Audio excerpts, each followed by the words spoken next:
Kecewa anak yang dinantikan selama 5 tahun meninggal dunia saat dilahirkan. Seorang ayah melakukan aksi demo seorang diri di Karawang, Jawa Barat. Dirinya menuding petugas sudah melakukan kelalaian. Keluarga saya dengan sewenang-wenang, apalagi teman sejawat, bidan, perawat, apapun dokternya. Berbekal pengeras suara, seorang ayah Edwin Septian, 27 tahun, diteras RSUD Karawang. Ia menuding petugas kesehatan RSUD lalai saat menangani istrinya yang melahirkan hingga mengakibatkan nyawa bayinya tak tertolong. Edwin mengaku 5 tahun pernikahan ia baru dikaruniai keturunan, namun pupus setelah usai proses persalinan yang dinilainya lambat dan penuh kejanggalan.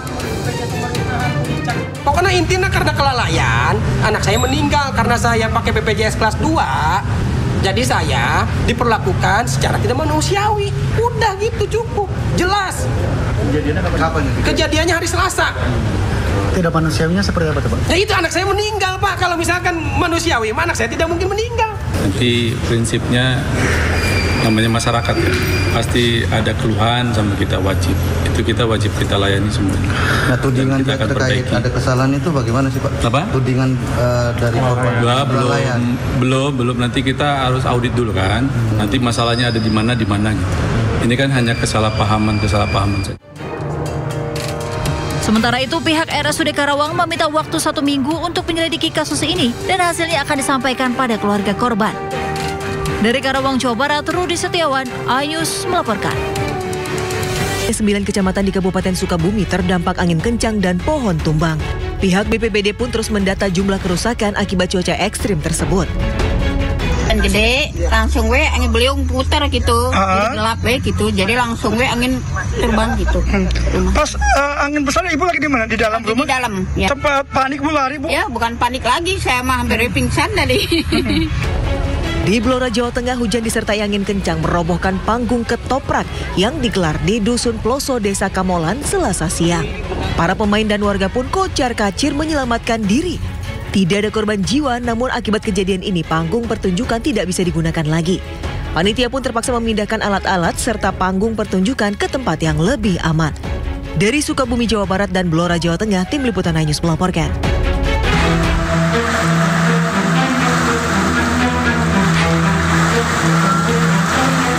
Genangan setinggi 1 meter membanjiri permukiman usai tembok pembatas jalan sepanjang 15 meter roboh. Warga sekitar yang tak menduga akan terjadi banjir langsung panik dan berusaha mengamankan barang berharga ke tempat aman. Tak hanya permukiman, akses jalan yang menghubungkan Kalibata menuju Rawajati terputus akibat tergenang air.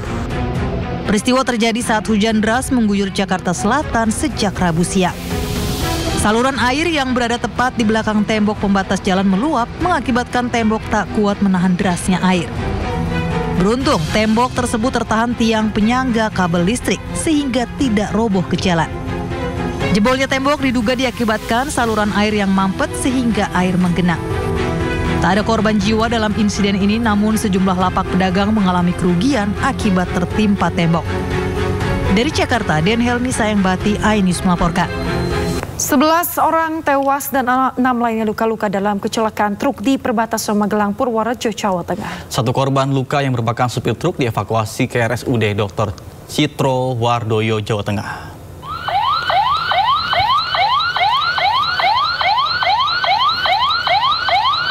Truk tronton pengangkut pasir terlibat kecelakaan dengan angkot yang membawa rombongan peziarah di Jalan Magelang, Purworejo, tepatnya di Desa Kalijambe, Purworejo, Jawa Tengah. Diduga truk mengalami remblong hingga akhirnya oleng dan menabrak angkot. 11 orang tewas dan 6 lainnya terluka dalam kecelakaan truk di perbatasan Magelang, Purworejo, Jawa Tengah. 5 korban tewas sudah teridentifikasi dan akan dipulangkan ke pihak keluarga. Sementara itu kondisi supir truk tronton masih dalam perawatan di RSUD Citro Wardoyo karena mengalami luka berat di bagian perut dan dada. Setelah ini keluarga kurang 1 yang belum ke sini, tetapi semua korban meninggal dunia sudah teridentifikasi oleh Inafis tadi, dan setelah ini akan diserahkan ke keluarga karena memang pihak keluarga menginginkan untuk segera dibawa pulang. Pemirsa, polisi menggelar olah tempat kejadian perkara kecelakaan truk yang menabrak angkot di Purworejo, Jawa Tengah dengan korban 11 orang tewas. Sementara itu pemirsa, truk bermuatan pasir yang kondisinya terbalik di sisi jalan juga sudah dievakuasi oleh petugas. Satuan Lalu Lintas Polres Purworejo melakukan evakuasi dan olah tempat kejadian perkara di lokasi kecelakaan truk dengan angkot di Desa Kalijambe, Kecamatan Bener, Purworejo, Jawa Tengah. Petugas memasang garis polisi untuk mengamankan lokasi serta memeriksa kondisi kendaraan, jejak pengereman serta posisi akhir kendaraan setelah benturan keras terjadi. Dugaan sementara truk mengalami remblong saat melintas di jalan menurun. Kecelakaan ini menyebabkan kemacetan di kedua arah dan polisi mengatur lalu lintas dengan sistem buka tutup untuk memperlancar arus kendaraan. Bang, kan nggak bang?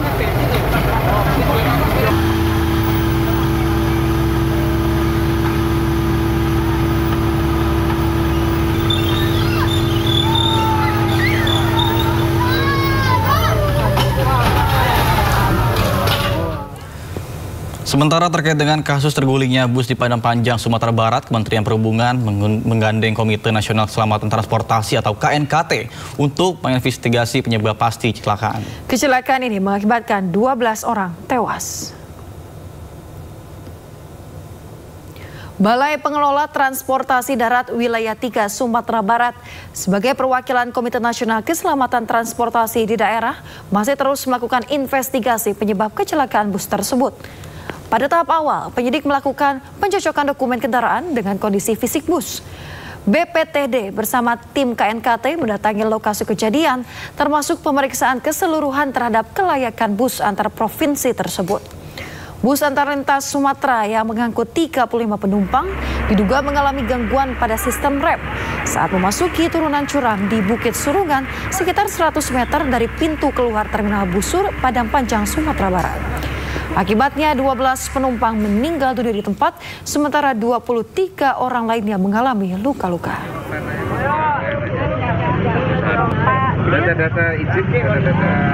Sementara kita baru mengecek terkait dengan identitas daripada kendaraan ini, yaitu pertama keabsahan antara dokumen kendaraan dengan fisik kendaraan. Itu yang kami laksanakan sehari. Cuma pada saat ini kita terkendala untuk mengecek nomor rangkanya karena seperti yang kita lihat posisi dari suspensinya itu udah anjlok betul, jadi kita nggak berani masuk ke dalam daripada kendaraan ini karena berisiko terhadap keselamatan kita sendiri. Pemirsa, 1 dari 4 jenazah korban kecelakaan bus di Padang Panjang yang berada di Rumah Sakit Bayangkara Polda Sumbar, asal Sumatera Utara, Rabu pagi dijemput oleh keluarga. Satu jenazah atas nama Aryudi, 38 tahun, asal dari Serdang, Sumatera Utara, Rabu pagi dijemput oleh pihak keluarga ke Rumah Sakit Bayangkara Polda Sumbar di Kota Padang. Pihak keluarga saat ini berada di posko antemortem Rumah Sakit Bayangkara Polda Sumbar di Kota Padang untuk mencocokkan identitas dan data korban. Rencananya jenazah akan dibawa melalui perjalanan darat dengan ambulans untuk dibawa langsung ke Deli Serdang, Sumatera Utara. Setelah proses pencocokan identitas korban di posko antemortem selesai. Sementara itu, 3 jenazah lain masih berada di kamar mayat Rumah Sakit Bayangkara Polda Sumbar menunggu penjemputan oleh pihak keluarga.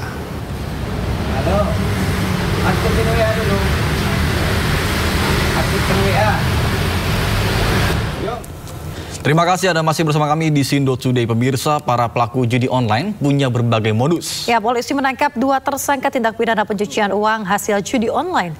Modus yang dilakukan para tersangka dengan mendirikan perusahaan cangkang dan mereka terancam 20 tahun penjara.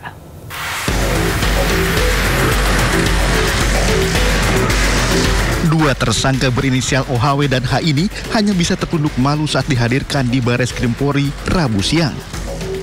Keduanya ditangkap dan ditetapkan sebagai tersangka karena melakukan tindak pidana pencucian uang. Dari hasil pengelolaan 12 situs judi online selama 6 tahun, polisi menyita 503 miliar rupiah dari aksi pencucian uang kedua tersangka. Kabar Reskrim Polri Komjen Wahyu Widada menjelaskan, penangkapan berawal dari adanya informasi transaksi perjudian online. Kemudian pihaknya bersama instansi lain melakukan penyelidikan dan petugas langsung menangkap kedua tersangka di Jakarta. Modus yang dilakukan kedua tersangka dengan mendirikan perusahaan cangkang. Modus ini relatif baru dilakukan. Pasalnya uang hasil judi online yang terkumpul langsung dilakukan transaksi digital. Dalam menjalankan aksinya, kedua tersangka memiliki peran masing-masing, yakni sebagai komisaris dan direktur di perusahaan cangkang. Sementara penyidik juga bekerja sama dengan Pusat Pelaporan dan Analisa Transaksi Keuangan untuk menelusuri aset lain milik tersangka dan memblokir 197 rekening dari 8 bank. Hasil judi online tersebut ditempatkan di berbagai rekening nomini dan juga perusahaan perangkat dalam rangka menyamarkan atau yang kita sebut dengan layering yang telah dilakukan. Kemudian uang tersebut ditempatkan ke rekening para tersangka dan digunakan untuk kepentingan pribadi mulai tahun 2019 hingga tahun 2025. Untuk mempertanggungjawabkan perbuatannya, kedua tersangka harus mendekam di sel tahanan Barreskrim Polri dan dijerat pasal berlapis tentang informasi transaksi elektronik dan tindak pidana pencucian uang dengan hukuman pidana penjara maksimal 20 tahun. Dari Jakarta Selatan, Den Helmi Sajangbati, iNews melaporkan. Seorang mahasiswi di Majalengka, Jawa Barat nekat menghabisi kekasihnya usai menyekapnya selama 4 hari di rumahnya. Perbuatan keji pelaku terbongkar saat membawa korban ke rumah sakit dengan kondisi meninggal dunia.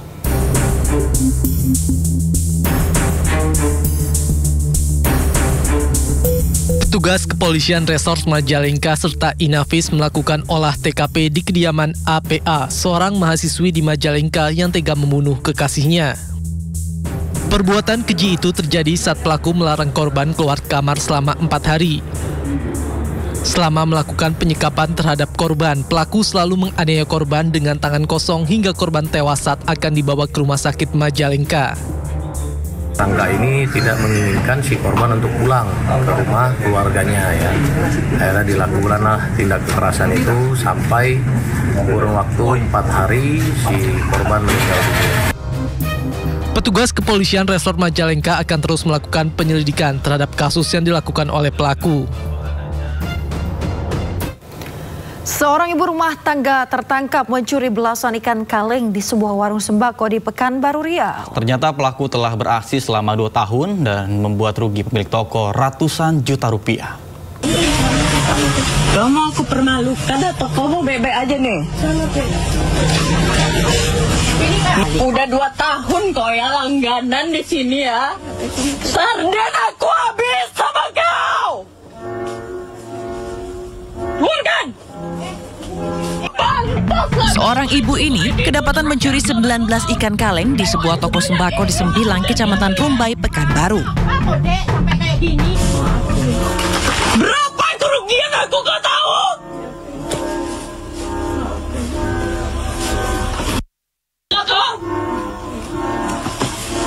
Pantaslah kau maju kayak gitu terus ya selama 2 tahun.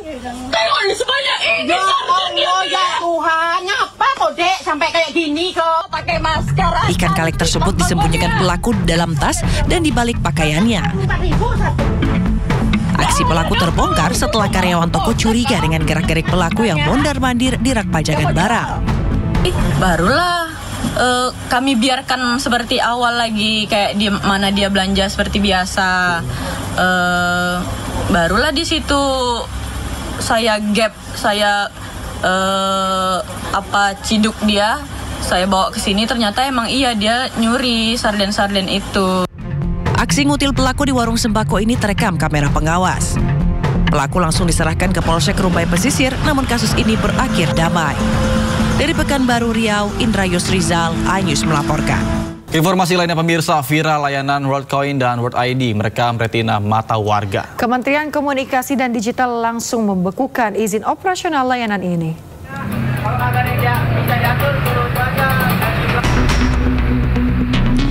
Sebuah ruko di kawasan Bekasi Tibur, Kota Bekasi, Jawa Barat ramai diserbu warga. Mereka rela antri demi mendapatkan koin yang bisa ditukar dengan uang dengan nominal mencapai Rp800.000. Nantinya uang ini bisa ditarik melalui dompet digital. Namun uang didapatkan tidak cuma-cuma. Warga harus rela scan retina matanya untuk direkam melalui aplikasi. Meski warga antusias, namun mereka tidak mengetahui kemana data mereka akan digunakan. Koin itu sih aplikasi pencairan uang itu. Pencairan uang? Itu caranya gimana untuk? Kita mengidentifikasi dari mata itu, dari apa namanya? Oh, dari mata yang lewat alat lah gitu ya. Oh, terus langsung dapat duit? Iya. Atau ada download lagi gitu-gitu? Nggak ada. Nggak ada? Tadi jelasin di dalam. Bilang katanya nggak menyangkut data pribadi. Komdigi langsung membekukan sementara layanan WorldCoin dan World ID.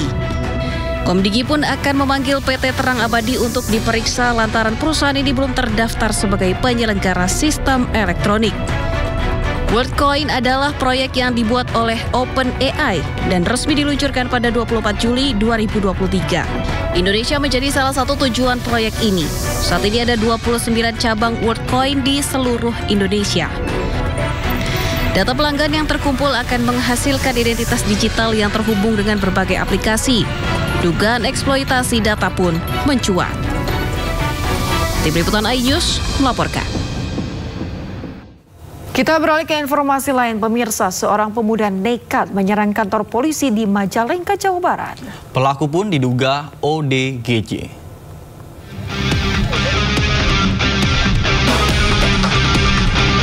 Pemuda Kavi 16 tahun melakukan aksi nekat dengan memanjat pagar sambil membawa kayu di Polres Majalengka. Bahkan sesekali ia berteriak seolah akan menyerang markas polisi. Aksi nekat ini pun terekam amatir hingga viral. Meski sempat memberikan perlawanan saat akan ditangkap petugas piket, ia berhasil dilumpuhkan dan diamankan. Namun saat dilakukan pemeriksaan, ternyata ia menderita kelainan jiwa atau ODGJ. Tahu hal ini, petugas selalu memandikannya dan diberi makanan petugas jaga. Juga ya salah satu pria yang memang bisa dikatakan mengarah ke ada gangguan kejiwaan ya. Jadi intinya ingin melakukan penyerangan, diamankan dan segera dilakukan interogasi, dipanggil keluarganya dan sekarang sudah kembali ke rumah ya. Usai diamankan hingga tenang, Kavi pun dikembalikan ke orang tuanya untuk dirawat kembali. Dari Majalengka, Jawa Barat, Muhammad Zeni Johadi, iNews melaporkan. Dua terdakwa kasus prostitusi kabur usai menjalani sidang di Pengadilan Negeri Jakarta Utara. Petugas kejaksaan berdalih telah menerapkan prosedur terhadap kedua tahanan yang kabur.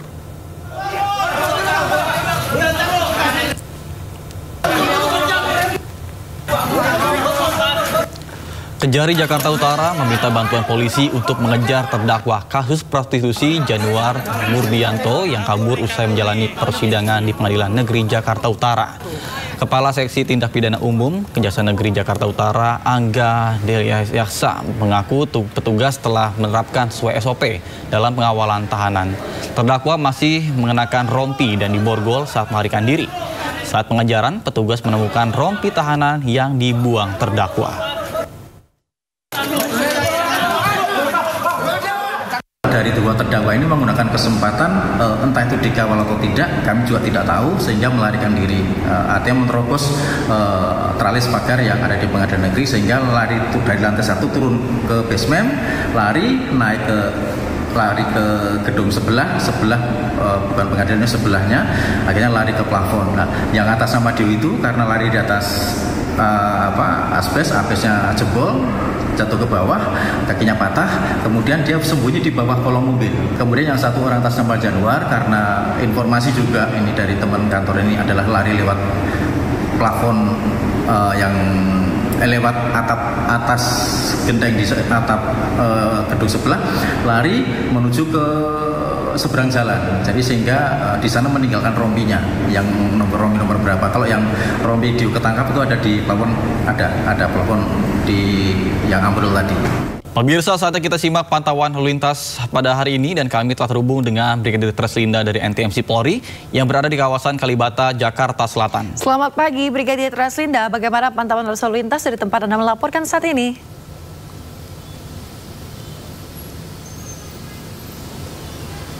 Ya baik, terima kasih rekan saya Nata dan juga Yasmin di studio. Pemirsa, pada aktivitas pagi hari ini sudah mulai terlihat kegiatan masyarakat maupun kendaraan pada pagi hari ini cukup terlihat adanya peningkatan volume kendaraan. Kami akan menunjukkan kepada Anda bagaimana kondisi arus lalu lintas terkini secara real time. Dan yang Anda saksikan sekarang ini adalah antrian kendaraan di belakang traffic light. Kendaraan dari Dewi Sartika yang melintasi kawasan Kalibata, di mana memang antrian kendaraan ini mencapai pintu masuk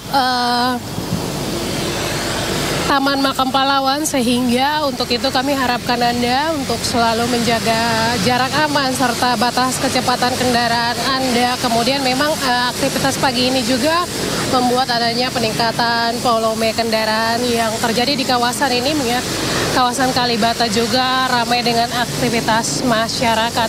Kemudian untuk arus lalu lintas dari arah Pasar Minggu yang akan mengarah ke arah Kalibata saat ini baru saja lepas dari antrian traffic light. Kemudian kendaraan yang akan mengarah ke Pancoran dari arah Pasar Minggu juga dalam keadaan ramai dan lancar, di mana dominasi kendaraan pada pagi hari ini juga didominasi dengan kendaraan roda 2 dan juga roda 4. Antisipasi dengan angkutan umum yang menurunkan dan menaikkan penumpang di median jalan. Hal ini juga menjadi salah satu faktor penyebab perlambatan kecepatan kendaraan dengan adanya peningkatan volume kendaraan pada pagi hari ini.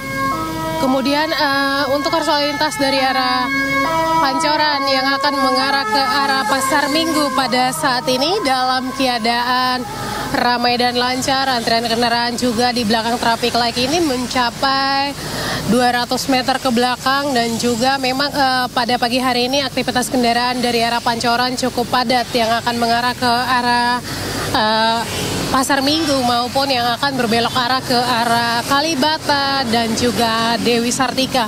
Mengingat jalur ke arah Dewi Sartika ini ada perlintasan KRL, untuk itu bagi para pengguna jalan tentunya kami harapkan Anda tidak menerobos palang pintu kereta apabila melintas di kawasan Kalibata, mengingat hal ini juga untuk menghindari terjadinya kecelakaan lalu lintas yang melibatkan kendaraan.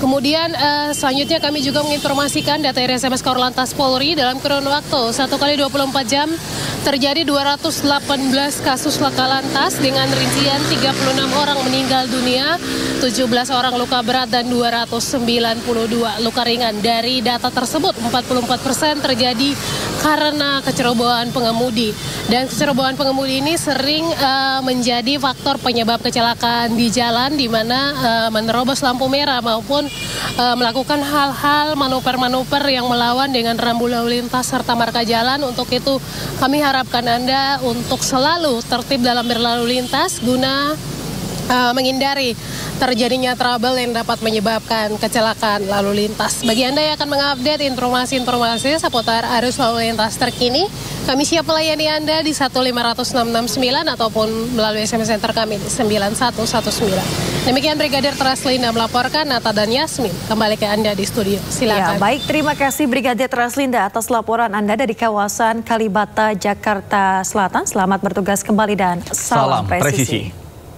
Informasi lainnya pemirsa, pendiri Microsoft Bill Gates memberikan dana hibah sebesar 159 juta dolar Amerika Serikat atau setara 2,6 triliun kepada Indonesia. Ya, hal tersebut disampaikan Presiden Republik Indonesia Prabowo Subianto saat menerima kunjungan Bill Gates di Istana Kepresidenan Jakarta.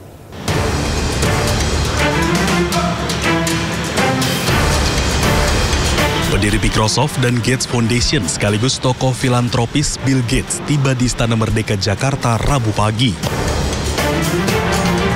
Kehadiran Bill Gates disambut hangat oleh Presiden Prabowo Subianto.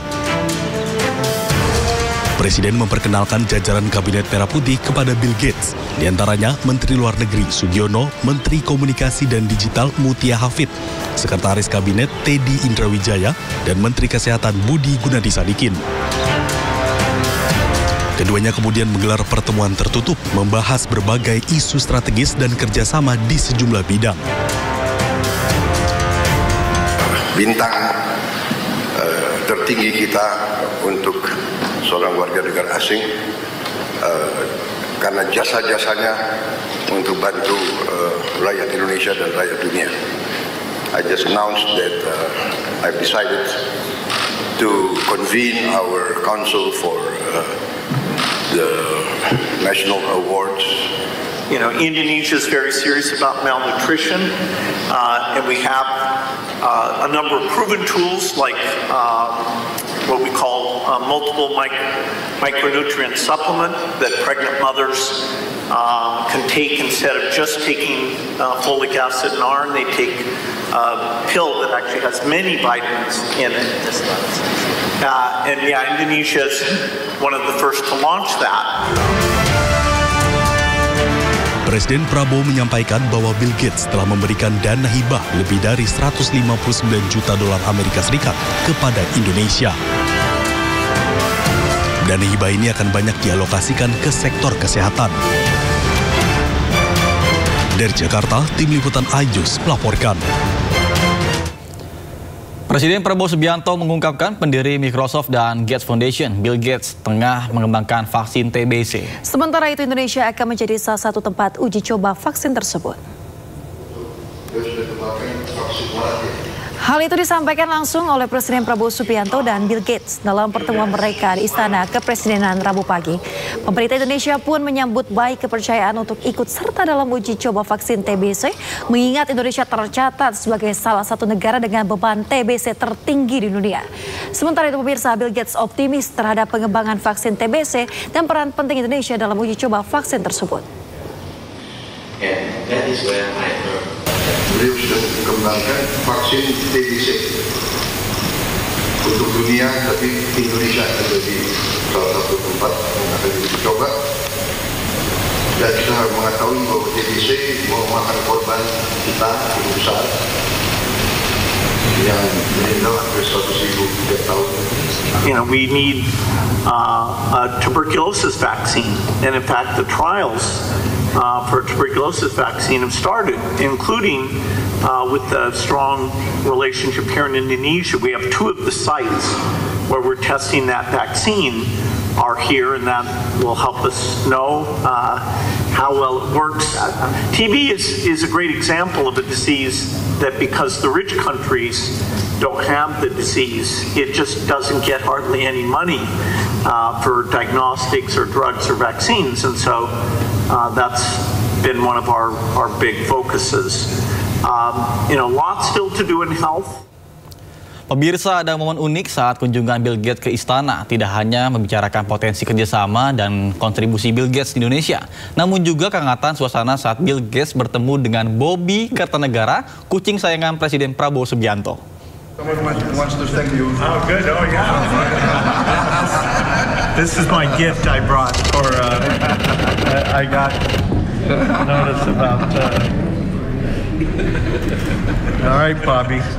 Ada momen unik saat kunjungan Bill Gates ke istana. Tak hanya membicarakan potensi kerjasama dan kontribusi Bill Gates di Indonesia, namun juga kehangatan suasana saat Bill Gates bertemu dengan Bobby Kartanegara, kucing kesayangan Presiden Prabowo Subianto. Bobby yang berada di dalam stroller seraya menyambut kehadiran tokoh filantropi dunia tersebut. Sambil tersenyum, Bill Gates menghampiri stroller Bobby dan menunjukkan sebuah boneka ikan dari stroller pemberian dirinya sebagai tanda perkenalannya dengan Bobby. Someone wants to thank you. Oh, good. Oh, yeah. This is my gift I brought for, I got notice about, all right, Bobby. You're famous. Sambil memegang boneka paus berwarna hitam putih, Bill Gates menggoda Bobby yang duduk manis di atas stroller dengan menyebut Bobby sangat terkenal. Tak hanya itu, usai berjumpa dengan Bobby, Presiden Prabowo juga menyerahkan cendera mata berupa keris sebagai simbol penghormatan budaya Indonesia kepada Bill Gates. Tim liputan iNews melaporkan. Usai pertemuan di Istana Merdeka, Presiden Prabowo Subianto mengajak Bill Gates untuk meninjau program makan bergizi gratis di SDN Jati 03 Pulau Gadung, Jakarta Timur. Ya, kehadiran keduanya disambut antusias para siswa.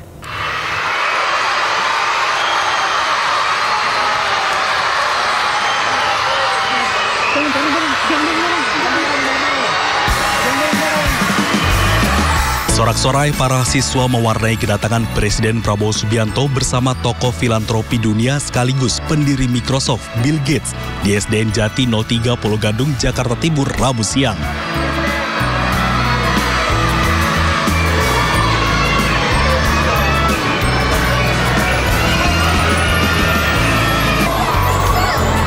Presiden Prabowo mengajak Bill Gates untuk melihat langsung pelaksanaan program unggulannya makan bergizi gratis.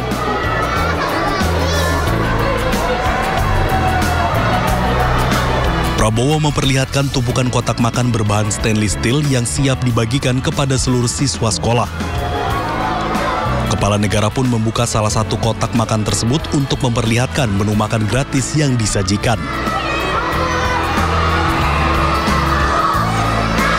Keduanya kemudian melanjutkan peninjauan ke dalam ruang kelas untuk melihat langsung pembagian makan siang gratis kepada siswa sekolah dasar.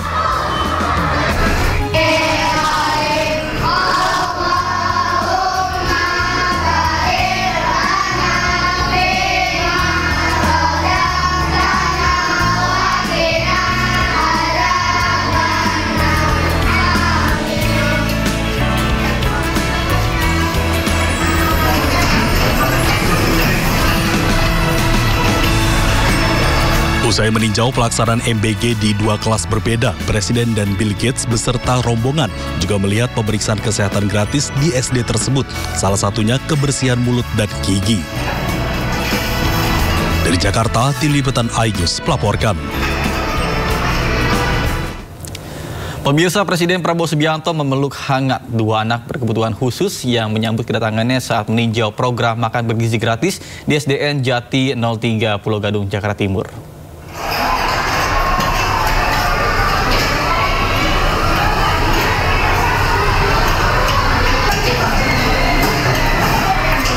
Presiden Prabowo Subianto menghampiri anak berkebutuhan khusus yang menanti kedatangannya di depan pintu gerbang SDN Jati 03 Pulau Gadung, Jakarta Timur. Presiden Prabowo Subianto menyambut anak tersebut sambil memeluknya. Setelah memeluk salah satu anak, Prabowo pun memeluk hangat anak lainnya yang telah menanti kedatangannya di depan pintu gerbang usai melakukan peninjauan di sekolah dasar.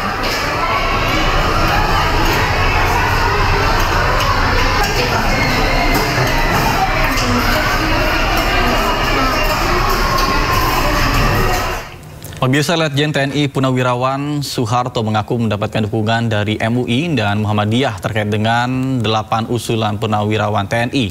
Namun hal tersebut dibantah pemirsa. MUI dan Muhammadiyah tegaskan tidak terlibat politik praktis. MUI dan Muhammadiyah. Maksudnya? Di belakang bertemu. Isu pemakzulan Wakil Presiden Gibran Rakabuming Raka memasuki babak baru. Letjen TNI Purnawirawan Soeharto mengaku mendapat dukungan dari MUI dan Muhammadiyah. Hal tersebut disampaikan dalam program Rakyat Bersuara yang dipandu Aiman Wicaksono. Kami mendukung 8 poin itu. Yes. MUI dan Muhammadiyah. Iya. Ini bukan asal klaim nih Pak, atau perorangan? Tidak. Secara organisasi atau perorangan? Secara organisasi. Sorry, ini agak serius Pak. Kalau bicara secara organisasi, dari mana Bapak bisa mengatakan bahwa MUI dan Muhammadiyah mendukung Purnawirawan TNI 8 poin usulan itu? Secara organisasi pada Pak waktu itu bersurat kepada mereka, oh Pak, nanti kami undang Bapak bertemu sana. Tapi kami mengundang, tapi kami mendukung 8 karena itu. Namun pernyataan ex-komandan Korps Marinir ini dibantah oleh Wakil Ketua Umum MUI sekaligus Ketua PP Muhammadiyah Anwar Abbas. Anwar Abbas menegaskan Muhammadiyah dan MUI tidak terlibat politik praktis. Bahwasanya Majelis Ulama Indonesia dan Muhammadiyah tidak pernah menyatakan sikap dan dukungan terhadap rencana tersebut.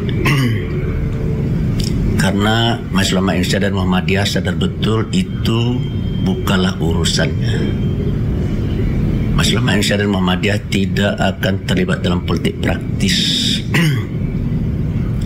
Itu adalah urusan dari partai politik dan juga urusan dari teman-teman yang ada di DPR atau di Senayan sana. Sebelumnya, Forum Purnawirawan TNI menyampaikan 8 tuntutan. 1 diantaranya terkait permintaan agar Wakil Presiden Gibran Rakabuming Raka dievaluasi. Pernyataan ini ditandatangani oleh Purnawirawan TNI Fahrul Razi dan Wakil Presiden ke-6 Republik Indonesia, Tri Sutrisno. Sementara itu, Presiden ke-7 Republik Indonesia Joko Widodo menanggapi santai desakan Purnawirawan TNI yang meminta Gibran Rakabuming Raka mundur dari Wakil Presiden. Menurut Jokowi, desakan Forum Purnawirawan tersebut merupakan bentuk aspirasi. Boleh-boleh saja, itu kan aspirasi.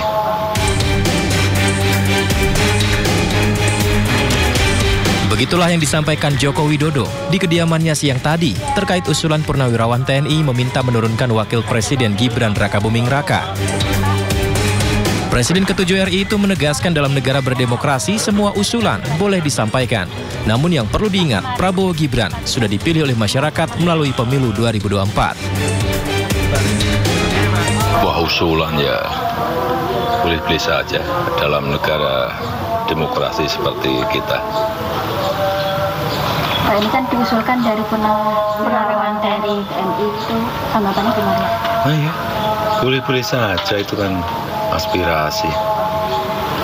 Dalam negara demokrasi ya biasa saja. Tapi Mas Gibran sendiri kan dipilih oleh rakyat, Pak, dengan adanya usul pengadilan sudah. Ya itu semua orang sudah tahu bahwa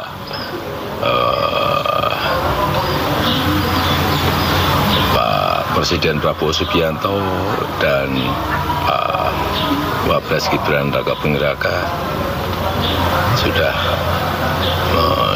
mendapatkan mandat dari rakyat lewat pemilihan umum.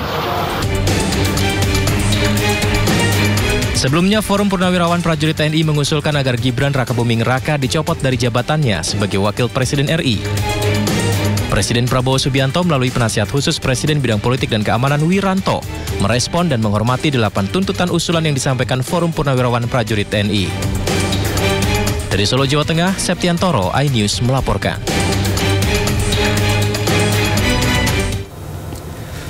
Sementara itu, mantan Menko Polhukam Mahfud MD menilai secara hukum pemakzulan Wakil Presiden Gibran Rakabuming Raka bisa dilakukan. Namun secara politis sulit dilakukan karena harus diputus di sidang pleno DPR dan dihadiri 2/3 anggota DPR RI. Usul pemakzulan Gibran itu secara teoritis ketatanegaraan bisa, tapi secara politik akan sulit.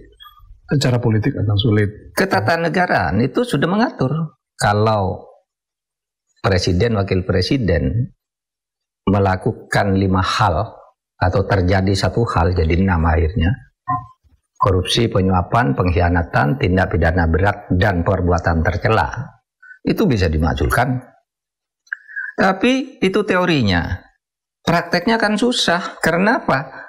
Untuk memakzulkan seorang presiden atau wakil presiden itu harus diputuskan dulu oleh sidang pleno DPR yang dihadiri oleh minimal 2/3 dari seluruh anggota. Sidang pleno DPR ya? Iya. Ya. 2/3 dari yang hadir ini, 2/3 harus setuju bahwa ini harus dimakzulkan karena terbukti melakukan perbuatan tercela. Bayangin secara politik. 2/3 tuh berapa? Iya kan? Ya. Kalau dari 575 kira-kira 2/3 itu kan sudah harus anggota DPR 380-an lah ya, sekitar itulah. Kalau enggak sampai itu enggak bisa. Ini baru dari hitung-hitungan politik ya, yang sulit gitu ya karena enggak dengan kondisi sekarang, apalagi nanti mungkin yang lain. Iya, nanti sesudah boleh lah 2/3 oke. Setuju dia dimakzulkan, bawa dulu ke MK untuk meminta putusan konfirmasi. Ya benar ini salah. Kembalikan lagi ke DPR. DPR bersidang lagi apakah ini mau diberikan ke MPR untuk dimakzulkan apa tidak. Sesudah di MPR lagi sidang 2/3 harus hadir, 2/3 harus setuju. Tidak mungkin. Secara politik sekali lagi. Secara politik karena sekarang koalisinya Pak besar sekali. Pak Wahid sudah 81. Iya. Jadi secara hukum mungkin, secara politik akan sangat tidak mungkin. Berdasarkan pasal 7B Undang-Undang Dasar 1945, Wakil Presiden bisa dilengsarkan jika terbukti melakukan pelanggaran hukum. Pelanggaran tersebut berupa pengkhianatan terhadap negara, yakni melakukan tindak pidana berat, korupsi, dan penyuapan.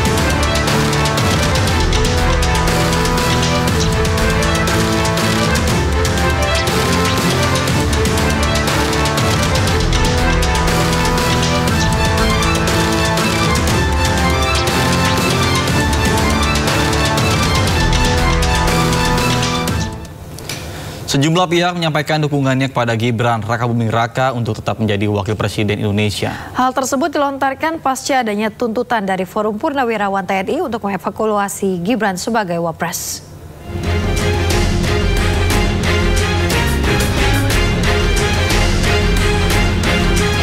Sejumlah pihak ikut berkomentar soal desakan Forum Purnawirawan TNI yang meminta Wakil Presiden RI Gibran Rakabuming Raka diganti. Salah satu tokoh yang turut angkat suara ialah Gubernur Lemhanas Aceh Hasan Syazili. Menurut Aceh, desakan Purnawirawan tersebut tak perlu ditindaklanjuti. Aceh mengatakan penetapan Gibran sebagai Wakil Presiden RI periode 2024-2029 merupakan pilihan rakyat dari hasil pemilihan Presiden 2024. Maka dari itu, Aceh menegaskan seluruh pihak harus tegak lurus terhadap konstitusi negara.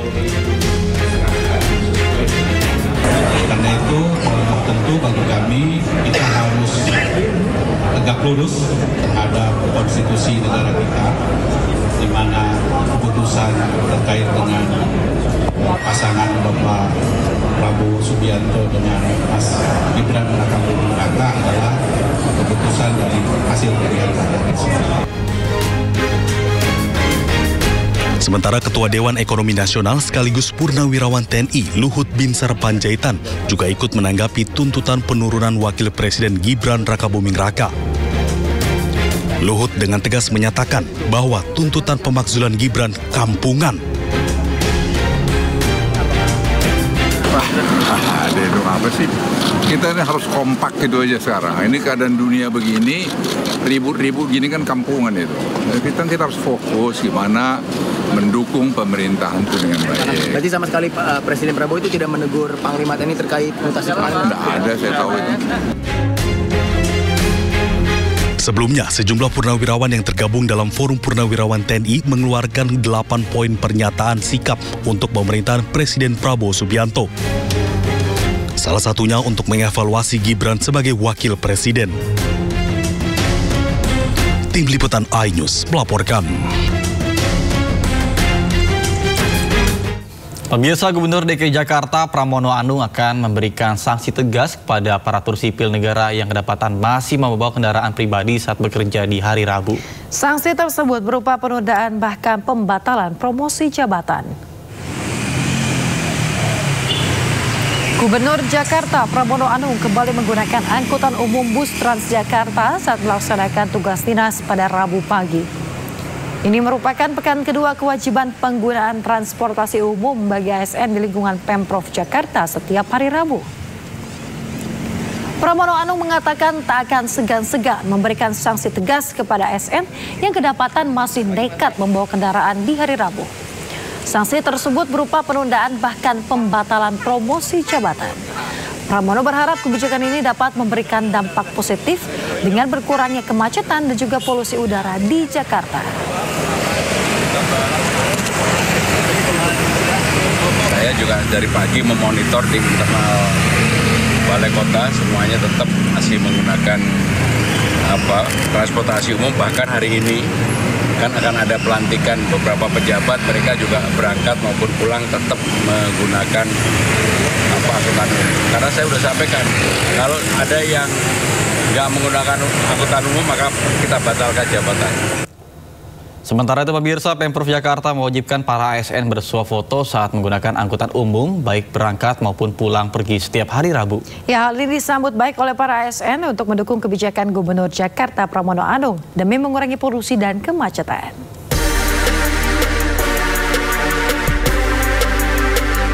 Pemerintah Provinsi Jakarta mengeluarkan aturan baru yang mewajibkan seluruh aparatur sipil negara di lingkungan Pemprov Jakarta untuk menggunakan angkutan umum setiap hari Rabu. Hal ini membuat salah satu ASN Pemprov Jakarta bernama Natasha Indraswari atau Tasya menggunakan moda Transjakarta dari kediamannya di kawasan Mangga Besar, Jakarta Barat menuju kantor Pemprov Jakarta. Tasya berangkat pada pukul 6 pagi agar bisa sampai ke kantor Pemprov Jakarta tepat pada pukul 7 pagi. Ia naik Transjakarta Koridor 1A dari Mangga Besar dan turun di halte Transjakarta Balai Kota. Saat berada di transportasi umum, Tasya harus bersuah foto, baik berangkat maupun pulang kerja. Foto itu kemudian dikirimkan kepada admin kepegawaian melalui media yang telah ditentukan sesuai dengan mekanisme di perangkat daerah atau divisi masing-masing. Tasya mengaku mendukung kebijakan Gubernur Jakarta Pramono Anung demi mengurangi polusi, kemacetan, dan mendukung pembangunan berkelanjutan. Kalau aku sebagai ASN sih mendukung ya, karena dengan adanya kebijakan ini juga bisa mendorong kita semua ASN yang biasanya naik transportasi pribadi itu untuk bergeser ke transportasi publik. Kalau menurut Mbak sendiri ada kendala apa sih saat naik transportasi umum? Kendala mungkin kalau misalnya rumahnya jauh ya, karena kan belum semua transportasi umum di Jakarta itu kan menjangkau titik-titik tertentu. Jadi kadang transitnya banyak, terus secara waktu juga lebih lama dibanding kalau naik kendaraan pribadi. Berbagai moda transportasi yang dapat digunakan ASN Pemprov Jakarta mulai dari MRT, LRT, Transjakarta, KRL hingga angkutan kota. Aturan menggunakan transportasi umum ini dikecualikan bagi pegawai yang sedang dalam kondisi sakit, hamil, dan pegawai dengan mobilitas tertentu. Dari Jakarta, Wenda, Dede Rudi, iNews melaporkan. Anda kembali di Sinta Today, pemirsa. Rizky Aprilia, mantan anggota DPR RI fraksi PDIP hadir sebagai saksi pada sidang lanjutan terdakwa Hasto Kristianto di PN Jakarta Pusat. Rizky menangis saat menceritakan diminta mundur sebagai anggota legislatif terpilih Dapil 1 Sumatera Selatan oleh Hasto Kristianto.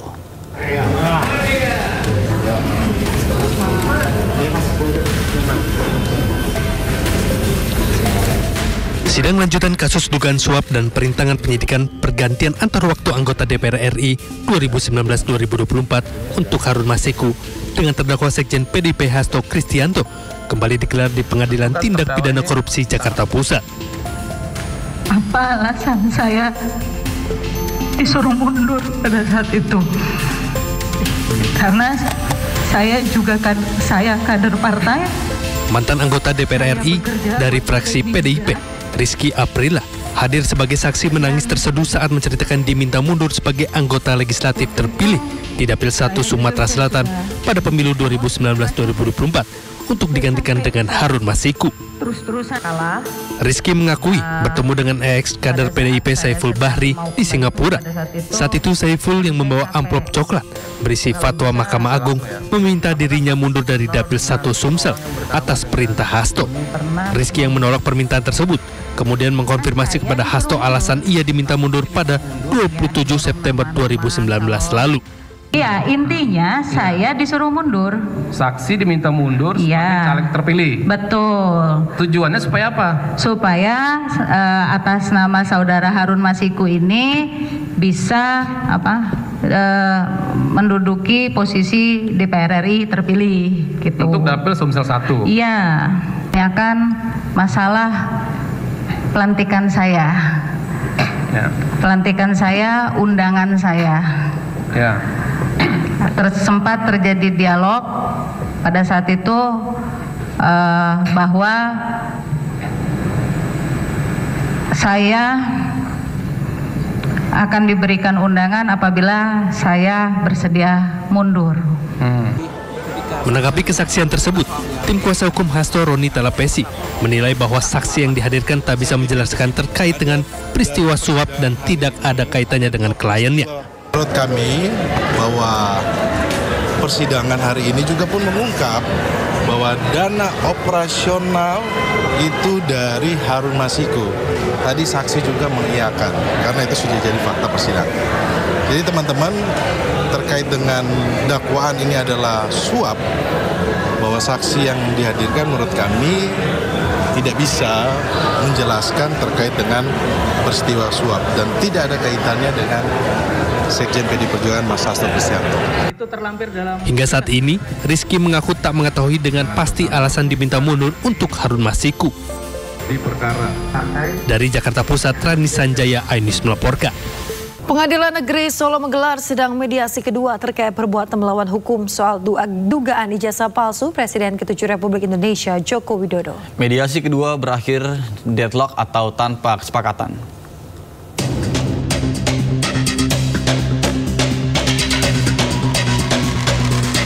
Hasil mediasi terkait perbuatan melawan hukum soal dugaan ijazah palsu Presiden ke-7 Republik Indonesia Joko Widodo di Pengadilan Negeri Solo pada Rabu siang berakhir deadlock atau tanpa kesepakatan. Kuasa hukum Jokowi mengatakan pihak penggugat masih mengajukan yang sama agar Jokowi selaku tergugat satu menunjukkan ijazah aslinya di publik. Hal ini ditolak oleh pihak tergugat satu. Dalam mediasi kedua ini, Jokowi tidak hadir meski telah diundang oleh mediator untuk hadir secara langsung sebagai prinsipal. Secara tegas, kami tetap menyatakan untuk menolak atas tuntutan tersebut. Maka sudah selayaknya apabila di dalam mediasi kali ini dan sudah saya konsultasikan dengan klien saya, Bapak Insinyur Haji Joko Widodo, meminta kepada mediator agar mediasi dinyatakan tidak terjadi adanya suatu kesepakatan untuk damai atau dengan kata lain deadlock. Deadlock itu yang akan saya umumkan agar hari ini juga dinyatakan deadlock sehingga tidak berkepanjangan. Ketidakhadiran Pak Jokowi tidak dapat dikualifikasi sebagai pihak yang beretika tidak baik, mengingat Pak Jokowi dalam hal ini tetap memberikan kuasa ya, khusus mediasi, di mana dalam kuasa mediasi tersebut kami selaku tim kuasa hukumnya diberi kewenangan untuk mengambil sebuah keputusan ya, tentang objek yang saat ini disengketakan dalam tahap mediasi. Dalam perkara ini, pihak Jokowi ingin perkara tetap lanjut sehingga diharapkan pihak penggugat dapat membuktikan di manakah ijazah palsu Jokowi yang telah dipersoalkan. Kuasa hukum Jokowi menambahkan tuntutan oleh penggugat M. Taufik ditolak karena penggugat tidak memiliki legal standing dalam perkara perdata ini. Dari Solo, Jawa Tengah, Septiantoro, A-News melaporkan. Kita akan beralih ke informasi berikutnya, pemirsa. Buntut dari pernyataan rasisnya, anggota Komisi 10 DPR RI fraksi Gerindra Ahmad Dhani dijatuhi sanksi ringan oleh Mahkamah Kehormatan Dewan DPR RI. Atas sanksi tersebut, personil BEN Dewa ini mengucapkan permohonan maaf. Sudah melaporkan saya ke kepolisian. Anggota Komisi 10 DPR RI fraksi Gerindra Ahmad Dhani mengucapkan permintaan maaf setelah terbukti melanggar kode etik pada sidang yang digelar Mahkamah Kehormatan Dewan di DPR RI pada Rabu siang. Pemanggilan ini buntut dari dua laporan yang diajukan Komnas Perempuan dan musisi PY mengenai pernyataan saksinya saat rapat naturalisasi bersama dengan Kemenpora dan juga dugaan penghinaan marga. Dhani menyatakan itu adalah kesalahan slip of tongue yang murni bukan dari kesengajaan. Dan saya yakin semua saya sebagai anggota DPR RI dari fraksi Gerindra ingin mengucapkan permintaan maaf kepada semua pihak, khususnya yang melaporkan soal hal-hal yang sudah dilaporkan. Saya sebagai anggota DPR meminta maaf kepada pelapor dan juga meminta maaf atas segala macam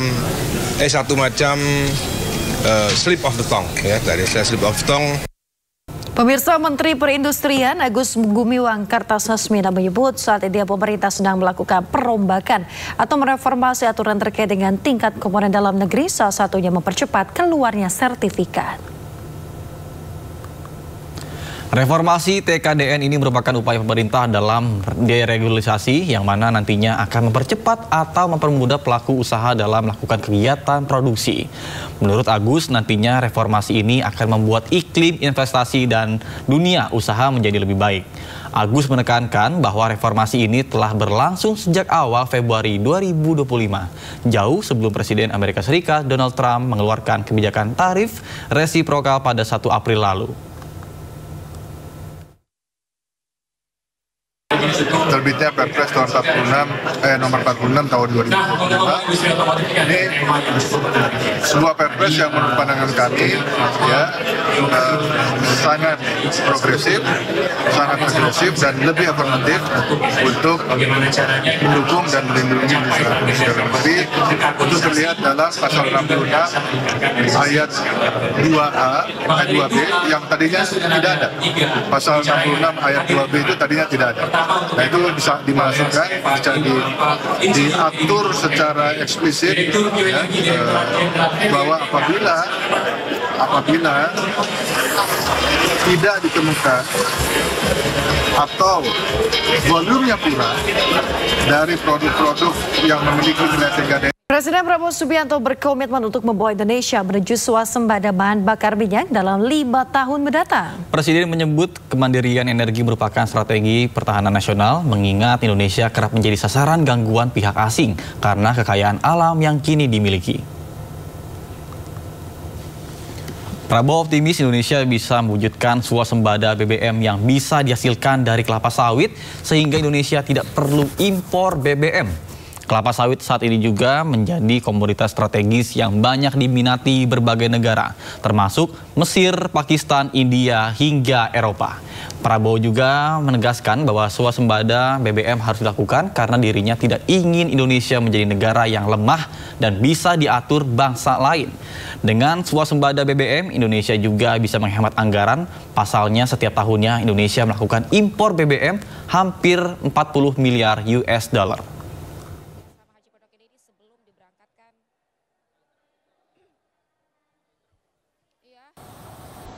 Ternyata dari kelapa sawit ada 65 atau 67 produk. Di antaranya kita bisa bikin BBM dari kelapa sawit. Negara kita sesungguhnya tidak perlu impor BBM sama sekali dari manapun. Dan kita harus tahu, kita impor BBM hampir 40 miliar dolar satu tahun. Padahal kita sebenarnya tidak perlu impor. Dan saya dalam pemerintahan yang saya pimpin, saya bertekad bahwa Indonesia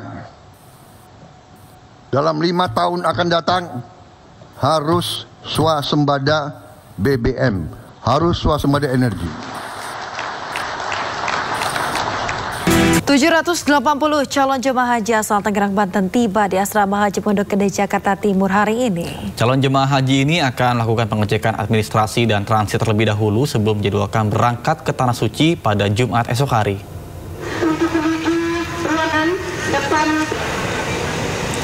Jemaah calon haji asal Tangerang, Banten tiba di Asrama Haji Pondok Gede, Jakarta Timur. Calon jemaah haji ini tiba pada pukul 8 pagi untuk melakukan rangkaian pengecekan administrasi hingga cek kesehatan. Dijadwalkan terdapat 2 kloter dengan total 780 calon jemaah haji yang tiba dan transit di Asrama Haji Pondok Gede. Para jemaah juga akan menginap terlebih dahulu di asrama sebelum akhirnya dijadwalkan untuk berangkat menuju Tanah Suci pada esok hari.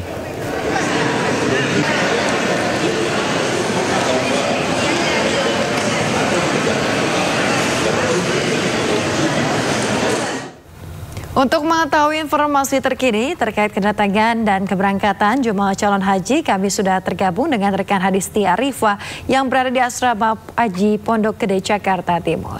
Baik, Hadisti, berapa kloter rencananya yang akan diberangkatkan ke Tanah Suci pada hari ini? Silakan. Ya, baik Yasmin, Nata, dan juga pemirsa terkait kloter hari ini yang akan diberangkatkan dari Asrama Haji Pondok Gede. Ada 2 kloter yang akan diberangkatkan, namun ini sudah berangkat pada dini hari tadi, yakni ada dari Provinsi Banten dan juga dari Provinsi Jakarta yang sudah diberangkatkan pada dini hari sekitar dari Provinsi Banten ada 390, kemudian dari Jakarta ada sebanyak 439. Dan kemudian juga untuk hari ini juga ada kloter 23 asal Serang, Banten yang tiba di Asrama Haji Pondok Gede, Jakarta Timur ini untuk terlebih dahulu mereka transit dan juga menginap sebelum mereka diberangkatkan pada esok harinya. Tadi kloter 23 asal Serang, Banten ini tiba sekitar pukul 8 dengan sebanyak 3 bis dan juga sebanyak 390 jemaah calon haji, di mana mereka ini langsung diarahkan untuk masuk ke ruang serbaguna atau aula untuk mengikuti serangkaian kegiatan sebagai persiapan mereka jelang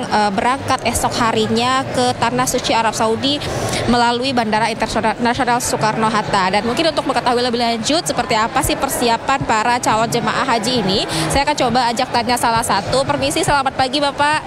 Izin dengan Bapak siapa? Bapak Junaidi. Baik, Bapak Junaidi, ini bisa diceritakan Pak, tahun ini bisa berangkat haji, kesannya seperti apa Pak? Oh, alhamdulillah senang Ibu, senang.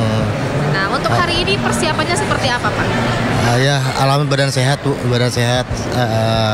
Ya, maksimal lah insyaallah. Tadi sudah diberikan arahan nih Pak untuk rangkaian persiapan hari ini, apa saja nih Pak yang akan dilakukan pada pagi hari ini Pak? Kurang tahu Ibu ya Pak, itu soalnya tadi pas lagi diarahin saya ke itu toilet. Gitu. Tapi dari Bapak sendiri ini sudah persiapannya apa aja? Apakah sudah bawa surat ini Bu, surat BPIH, surat BPIH sama pelunasan. Oke, kalau untuk jadwal keberangkatan itu tadi sudah diinformasikan atau bagaimana? Dengan apa? Kalau dilihat jam 7 pagi katanya.